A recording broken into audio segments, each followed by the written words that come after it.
Morning students, I hope you all are fine and safe at home. आज की class में हम clauses का ही टॉपिक कंटिन्यू करेंगे। लास्ट क्लास में हमने सबऑर्डिनेट क्लोजेस के टाइप्स के नेम डिस्कस कर लिए थे। आज उनके बारे में डिस्कस करेंगे कि वो टाइप्स होते क्या हैं। ठीक है, तो उस टॉपिक को स्टार्ट करने से पहले हम एक और पॉइंट को क्लियर कर लेते हैं। ठीक है, तो यहाँ आपको बोर्ड में दिख रहा है कि हमने 3 टॉपिक्स मैंने यहाँ लिखे हैं। First is phrase, close and sentence.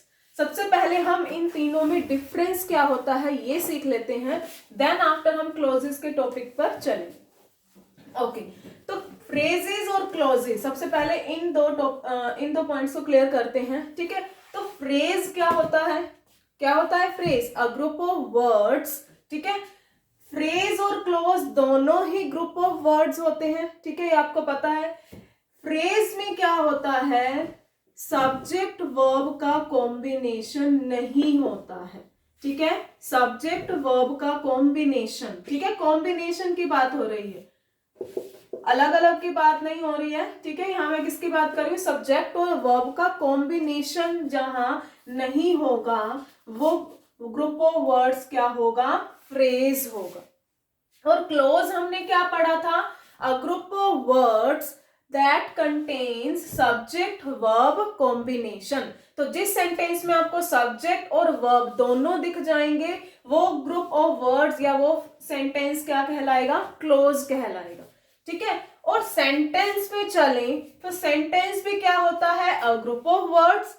लेकिन यहाँ क्या कंडीशन है कि हर सेंटेंस का मीनिंग जरूर होगा। ठीक है, हर सेंटेंस का मीनिंग जरूर होगा, ये आपको ध्यान में रखना है। लेकिन अगर हम क्लोज की बात करें या फ्रेज की बात करें, फ्रेज का तो हमें पता है मीनिंग नहीं बनता है, क्योंकि यहाँ ना ही सब्जेक्ट है ना ही वर्ब है, कॉम्बिनेशन नहीं है, तो वहां मीनिंग तो नहीं निकलेगा। ठीक है, फ्रेज का मीनिंग अपना नहीं होता है। क्लोज में क्या होता है? जब हम इसके टाइप्स पढ़ते हैं तो एक होता है इंडिपेंडेंट क्लोज एंड सेकंड होता है डिपेंडेंट क्लोज। इंडिपेंडेंट क्लोज क्या होता है कि जिस कॉम्बिनेशन का, कौन सा कॉम्बिनेशन? जिस सब्जेक्ट वर्ब कॉम्बिनेशन का मीनिंग बनता है, ठीक है, वो क्या है? Independent clause. और जिस सब्जेक्ट वर्ब का कॉम्बिनेशन नहीं बनता वो कॉम्बिनेशन क्या होगा? Dependent clause. और डिपेंडेंट क्लोज का अपना मीनिंग नहीं बनता है। ठीक है, तो क्लोज में वो दोनों चीजें आ जाती हैं कि क्लोज में कुछ क्लोजेस का अपना मीनिंग बनता है और कुछ क्लोजेस का अपना मीनिंग नहीं बनता। लेकिन सेंटेंस में क्या कंडीशन है कि यहां हर बार अपना मीनिंग निकलेगा।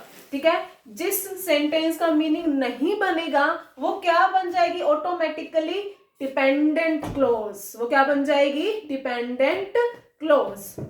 तो ये क्लियर हुआ क्लोज और सेंटेंस में डिफरेंस क्या है कि क्लोज का अपना मीनिंग निकले, ये बिल्कुल कोई ऑब्लिगेशन वाली, बल्कि बिल्कुल नेसेसिटी वाली बात नहीं है। लेकिन यहां जरूर वो बात है कि मीनिंग जरूर निकलना चाहिए, तभी उस क्लोज को हम क्या कहेंगे? सेंटेंस कहेंगे। ठीक है, यहां एग्जाम्पल लिया मैंने आफ्टर डिनर, फ्रेज का मैंने एग्जाम्पल लिया आफ्टर डिनर। अब आफ्टर डिनर क्या है? ये ग्रुप ऑफ वर्ड्स है, ऑब्वियसली है। सब्जेक्ट वर्ब कॉम्बिनेशन है? नहीं है। मीनिंग है? वो भी नहीं है। It means this is a example of phrase. ये क्या है? फ्रेज का एग्जाम्पल है। नेक्स्ट मैंने क्या किया? She will come after dinner. मैंने इसी फ्रेज को क्या बना दिया? क्लोज बना दिया। क्या दे दिया इसको? एक सब्जेक्ट और एक वर्ब का कॉम्बिनेशन दे दिया और उसे क्या बना दिया? एक क्लोज बना दिया। ठीक है, अब इस क्लोज का मीनिंग बन रहा है? बिल्कुल बन रहा है। तो जब क्लोज का मीनिंग बन रहा है वो क्लोज कौन सी है? इंडिपेंडेंट क्लोज है। अब जब ये इंडिपेंडेंट क्लोज है तो हम इसे क्या कह सकते हैं? एक सेंटेंस भी बोल सकते हैं, क्योंकि मैंने आपको कहा था कि जब क्लोज का मीनिंग बने तो वो ऑटोमेटिकली क्या बन जाता है? एक सेंटेंस भी बन जाता है। ठीक है, नेक्स्ट एक और एग्जांपल लिया हुआ है मैंने। ठीक है, फ्रेज का तो टॉपिक क्लियर हुआ ना आपको कि ना ही मीनिंग ना ही सब्जेक्ट वर्ब का कॉम्बिनेशन। ठीक है, अब क्लोज और सेंटेंस पर दोबारा चलते हैं।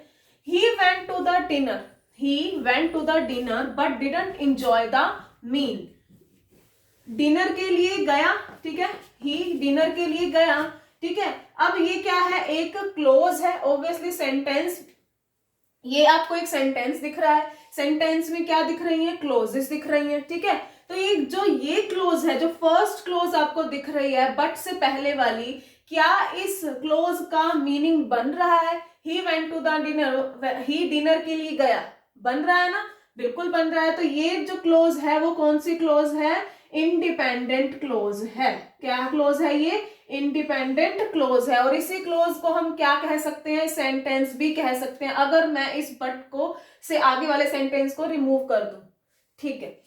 अब यहां से चले, but didn't enjoy the meal, क्या इस क्लोज का मीनिंग बन रहा है, बिल्कुल नहीं बन रहा। लेकिन मील एंजॉय नहीं किया, किसने नहीं किया, क्यों नहीं किया, हमें कुछ नहीं पता, तो इसका अपना मीनिंग नहीं बन रहा है। इसको क्या बोलेंगे हम, डिपेंडेंट क्लोज बोलेंगे। क्या बोलेंगे, डिपेंडेंट क्लोज। और एक डिपेंडेंट क्लोज कभी भी सेंटेंस नहीं हो सकती, क्योंकि सेंटेंस का मीनिंग होना जरूरी है। लेकिन जब मैंने इस डिपेंडेंट क्लोज को इंडिपेंडेंट क्लोज से जोड़ दिया, तब मैंने क्या कहा कि he went to the dinner but didn't enjoy the meal, he dinner के लिए गया लेकिन उसने मील एंजॉय नहीं किया। अब इस ग्रुप ऑफ वर्ड्स को मैं क्या कह सकती हूँ, एक सेंटेंस कह सकती हूँ, क्योंकि इस सेंटेंस का अपना मीनिंग बन रहा है जब मैंने डिपेंडेंट क्लोज को इंडिपेंडेंट क्लोज से ज्वाइन कर दिया with the help of conjunction, ठीक है, with the help of conjunction. But is a conjunction, हमने पढ़ा है कि बट क्या है, कंजंक्शन है। तो हमने क्या किया, क्लोजेस को सेंटेंस बनाने के लिए, ठीक है, क्लोजेस को सेंटेंस बनाने के लिए हमने कंजंक्शन का यूज किया, क्योंकि सेंटेंस कहता है कि जब ग्रुप ऑफ वर्ड्स का मीनिंग कोई बनेगा तभी सेंटेंस बनेगा, अदरवाइज वो सेंटेंस नहीं होगा, ठीक है। क्लोजेस में क्या है कि मीनिंग निकलना जरूरी नहीं है, कौन सी क्लोज में, डिपेंडेंट क्लोज में, लेकिन इंडिपेंडेंट क्लोज का अपना मीनिंग बनेगा। तो क्लियर हुआ कि फ्रेज और क्लोज में डिफरेंस क्या है, कि यहाँ सब्जेक्ट वर्ब का कॉम्बिनेशन नहीं है, यहाँ कॉम्बिनेशन होगा, मीनिंग यहाँ पर हमेशा नहीं बनेगा, यहाँ बिल्कुल कभी भी नहीं बनेगा, यहाँ बनेगा इंडिपेंडेंट क्लोज में और डिपेंडेंट क्लोज में नहीं बनेगा। सेंटेंस और क्लोज में डिफरेंस क्या हुआ, ग्रुप ऑफ वर्ड्स हैं, दोनों ही ग्रुप ऑफ वर्ड्स हैं, लेकिन क्लोजेस का मीनिंग बने ये जरूरी नहीं है, लेकिन सेंटेंस का मीनिंग जरूर जरूर बनना चाहिए, ठीक है। तो आई होप ये टॉपिक अब आपको क्लियर हुआ होगा कि इन दोनों में डिफरेंस क्या है, ठीक है। तो ये पॉइंट भी हमें पता होना चाहिए था। अब हम दोबारा से चलते हैं अपने क्लोजेस के टॉपिक पे, जिसमें हमने क्या स्टार्ट किया हुआ था, सबऑर्डिनेट क्लोजेस के टाइप्स। उससे पहले हम ये थोड़ा सा ओवरव्यू कर लेते हैं कि सबऑर्डिनेट क्लोजेस क्या थी, डिपेंडेंट थी। ध्यान रखना है, ये डिपेंडेंट क्लोज होंगी, इनका अपना मीनिंग नहीं बनेगा। सबऑर्डिनेट क्लोज में फर्स्ट टाइप था नाउन क्लोज, ठीक है। तो आज हम इसी को डिस्कस करेंगे, सबसे पहले नाउन क्लोज को। सेकेंड टाइप क्या था सबऑर्डिनेट क्लोज का, adjective close, and third is adverb close, वो हम नेक्स्ट क्लासेस में करेंगे। सबसे पहले चल रहे हैं नाउन क्लोज पर, ठीक है। दोनों का अपना अपना मीनिंग है, ठीक है। नाउन क्या है, नेमिंग वर्ड्स, किसी भी चीज का नाम, ठीक है, कोई भी पर्सन हो, थिंग हो, प्लेस हो, कोई इमोशन हो, उन सब के नाम को क्या कहते हैं, हम नाउन कहते हैं। क्लोज तो हमें पता ही है, ठीक है, हम group of words, subject verb combination, ठीक है। तो ऐसी क्लोजेस जो नाउन का फंक्शन प्ले करे, ठीक है, जो नाउन का रोल प्ले करे, उस क्लोज को क्या कहेंगे, हम नाउन कहेंगे, ठीक है। A clause that performs the role of a noun is called noun clause. नाम से ही क्लियर हो रहा है ना कि जिस क्लोज में नाउन का फंक्शन प्ले हो रहा होगा, या कहेंगे कि नाउन जहां पर आएगी उस क्लोज को हम क्या कहेंगे, नाउन क्लोज कहेंगे, ठीक है। नाउन तो सिर्फ एक वर्ड हो गया ना, ठीक है, जैसे किसी का भी नेम है वो तो एक वर्ड है, लेकिन हमने जब क्लोज बनानी उसको हमें ग्रुप बनाना पड़ेगा वर्ड्स का, ठीक है। तो नाउन के साथ में भी कुछ वर्ड होंगे, तभी हम उसे क्या कहेंगे, क्लोज कहेंगे, ठीक है। तो जो ये नाउन क्लोज है ना, ये क्या है, कुछ ऐसे फंक्शंस करती है जो हम इस क्लास में पढ़ेंगे। सबसे पहला फंक्शन क्या रोल प्ले करती है,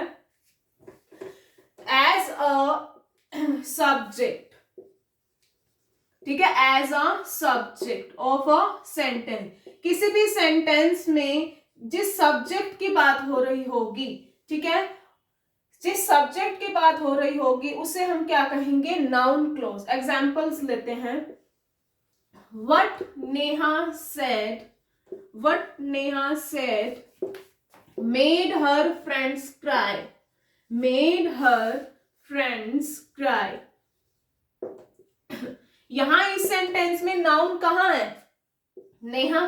नेहा इज अ नाउन, ठीक है, लेकिन ये तो एक सिर्फ नाउन हो गया ना, क्लोज कैसे होगा, वट नेहा सेड, क्योंकि क्लोज क्या कहती है, सब्जेक्ट और वर्ब का कॉम्बिनेशन होना चाहिए। और साथ में हमने ये वट क्यों लिया, इसलिए लिया क्योंकि नाउन क्लोज क्या है, वो कुछ वर्ड से स्टार्ट होती है, ठीक है, कुछ वर्ड से स्टार्ट होती है। जैसे कि ये हो गया, वट हो गया, दैट हो गया, when, where, which, how, who, ये जो WH फैमिलीज होती हैं, ठीक है, और साथ में दैट, ठीक है। हमेशा याद रखना है नाउन क्लोज कहां से स्टार्ट होगी, WH फैमिली वाले वर्ड्स, या फिर दैट से स्टार्ट होगी, या फिर वेदर, ठीक है, वेदर। तो ये क्या बताएगी हमें, सब ये सारे वर्ड्स हमें किसके बारे में बताएंगे, सब्जेक्ट के ही बारे में बता रहे हैं, ठीक है। नेहा ने क्या कहा कि जिससे क्या हुआ, सब उसके फ्रेंड्स क्या हो गए, रोने लगे, ठीक है। तो नेहा ने कहा, वट क्यों हमने इसको लिया, क्योंकि ये नाउन क्लोज हमेशा इन्हीं वर्ड से स्टार्ट होता है। ये हमें नाउन दिख गई है और हमें एक वर्ब चाहिए, क्योंकि हमें सब्जेक्ट वर्ब का कॉम्बिनेशन चाहिए क्लोज बनाने के लिए। अब आप यहाँ इस क्लोज को ध्यान से देखो तो एक और चीज आपको ध्यान में रखनी है कि ये जो भी क्लोजेस हम डिस्कस करेंगे आज, वो सब कौन सी क्लोजेस हैं, सबऑर्डिनेट क्लोजेस हैं, और उनका अदर नेम क्या है, डिपेंडेंट है। ये मतलब इन क्लोजेस का अपना मीनिंग नहीं बनेगा। व्हाट नेहा सेड, आगे क्या, हमें इसका मीनिंग क्लियर नहीं हो रहा है, ठीक है। तो क्या होगी, एक डिपेंडेंट क्लोज हुई है, और इसी डिपेंडेंट क्लोज को नाउन क्लोज में हम डिफाइन कर रहे हैं, ठीक है। सॉरी, तो व्हाट से हमने क्या याद रखना है, नाउन क्लोजेस इन वर्ड से स्टार्ट होगी, और साथ में ये सब्जेक्ट का अगर रोल प्ले कर रही है तो हमें नाउन चाहिए और साथ में एक वर्ब चाहिए ताकि हम इसे क्लोज कह सकें, ठीक है। अब हमने पहला फंक्शन क्या पढ़ा कि नाउन क्लोज का पहला फंक्शन क्या है कि वो एज अ सब्जेक्ट भी परफॉर्म करती है, ठीक है। इसके बाद ये सिर्फ एज अ सब्जेक्ट ही काम नहीं करती है, और भी इसके कुछ फंक्शंस हैं। सेकंड क्या है, as a object of a verb, as a object of a verb.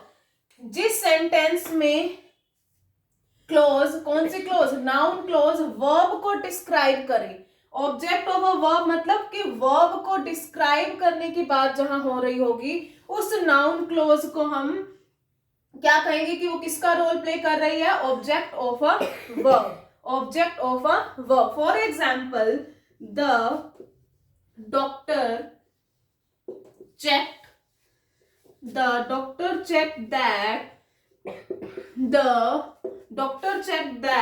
the report is normal. The report is normal. इस एग्जाम्पल में देखेंगे तो वर्ब हमारी कहाँ है, चेक्ड, ठीक है। चेक्ड इज अ वर्ब ना, जो हमारा मेन की जो एक्शन हो रहा है वो चेक कर रहा है ना, डॉक्टर ने चेक किया, क्या चेक किया। अब इस क्या का आंसर हमें कहां से मिलेगा, यहां से, कहां से मिलेगा, यहां से, ठीक है। That the report is normal, that the report is normal. तो यहाँ ये से जो क्लोज है वो क्या डिस्क्राइब कर रही है, इस वर्ब को डिस्क्राइब कर रही है, कि चेक को डिस्क्राइब कर रही है, क्या कि रिपोर्ट क्या आई, नॉर्मल आई, ठीक है। तो जहां दैट से लेकर नॉर्मल तक ये क्या है, एक नाउन क्लोज है, क्या है, एक नाउन क्लोज। क्योंकि हमने पढ़ा था कि नाउन क्लोज कहां से स्टार्ट होंगी, दैट या WH फैमिली से, और क्या किस चीज का आंसर करेंगी, वो क्या, क्यों, कौन, कब, ठीक है। इन सब के आंसर कौन देगा, नाउन क्लोज देगा, ठीक है। कौन देगा, नाउन क्लोज देगा। इसी नहीं तो आंसर दिया हमारा क्या, कि चेक क्या हुआ कि रिपोर्ट क्या आई, नॉर्मल। ठीक है, तो नाउन क्लोज हमें कहां से पता चली, क्योंकि ये दैट वर्ड से स्टार्ट हो रही है, तो उसके बाद में हमें सब्जेक्ट वर्ब चाहिए, सब्जेक्ट वर्ब का कॉम्बिनेशन भी हमें मिल रहा है, तो ये क्या है, एक नाउन क्लोज है। इसका अपना खुद का मीनिंग कुछ नहीं बन रहा है, that the report is normal, कि रिपोर्ट नॉर्मल है, इससे कोई अपना मीनिंग नहीं बन रहा, तो ये क्या है, एक डिपेंडेंट क्लोज है। ठीक है, एक और फंक्शन हो गया हमारा कि नाउन क्लोज कौन सा काम करती है, एक ऑब्जेक्ट ऑफ अ वर्ब का, यानी वर्ब को डिस्क्राइब करने का काम करती है। थर्ड फंक्शन क्या है, subject complement. Subject complement, subject हमने पढ़ लिया कि जिस सेंटेंस में जब नाउन की बात हो रही होगी या सब्जेक्ट की बात हो रही होगी, वो क्लोज क्या होगी, नाउन क्लोज तो होगी, लेकिन वो एज अ सब्जेक्ट का काम कर रही होगी। लेकिन नाउन क्लोज कई बार क्या करती है, सब्जेक्ट कॉम्प्लीमेंट का भी काम, कॉम्प्लीमेंट का मतलब सब्जेक्ट के बारे में कुछ और आगे कहा जा रहा है। ठीक है, फॉर एग्जाम्पल मेघा's problem was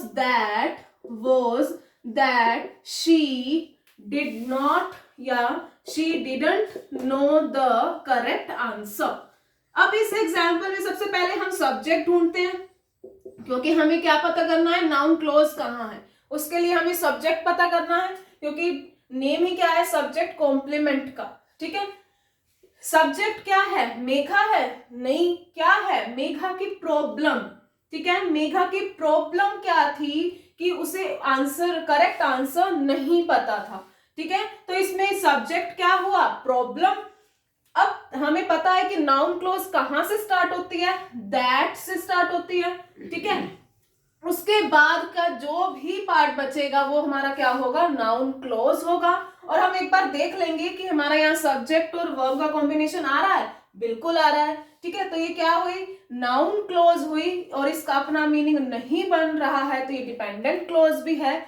और दूसरी चीज की ये क्या कर रही है, प्रॉब्लम को डिस्क्राइब कर रही है, प्रॉब्लम बता रहे हैं कि इसमें प्रॉब्लम थी, क्या क्या प्रॉब्लम थी, कि उसे करेक्ट आंसर नहीं पता था। तो जब सब्जेक्ट के बारे में कुछ कहा जाए और वहां हमें दैट या WH फैमिली से स्टार्ट हो रहा हो क्लोज, तो वो कौन सा क्लोज होगा, नाउन क्लोज होगा।